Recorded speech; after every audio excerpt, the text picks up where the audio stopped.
அவளை இக்னோர் பண்ணினா. பிறகு என்ன நடந்துச்சு? அவன் அவளை ரொம்ப லவ் பண்ணல, ஆனால் அவள் அவனை ரொம்ப லவ் பண்ணினா. Daily message, calls, care. அவள் முழுக்க அவனுக்காகத்தான் இருந்தாள். ஆனால் ஒரு நாள் அவன் அவளை இக்னோர் பண்ண ஆரம்பித்தான்.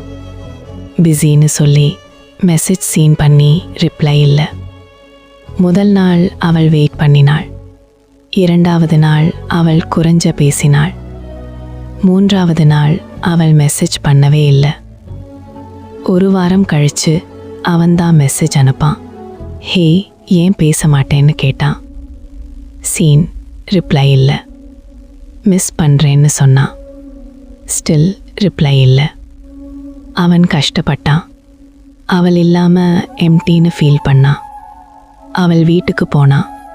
அவள் இங்கே இல்லைன்னு சொன்னாங்க. எங்கன்னு கேட்டான். வேற சிட்டி, என்கேஜ்மெண்ட் ஆயிடுச்சுன்னு சொன்னாங்க. அவன் ஷாக் ஆயிட்டான். அவன் ஃபோன் எடுத்தான். லாஸ்ட் சேட் ஓப்பன் பண்ணான். அவளோட லாஸ்ட் மெசேஜ், ஒரு நாள் நான் பேசாமல் இருந்தாதான் நீ என்ன மிஸ் பண்ணுவியா? அவன் அதுக்கு ரிப்ளை கூட பண்ணல. இக்னோர் பண்ணுறது ஈஸி, ஆனால் லூஸ் பண்ணுறது தான் ரியல் பனிஷ்மெண்ட்.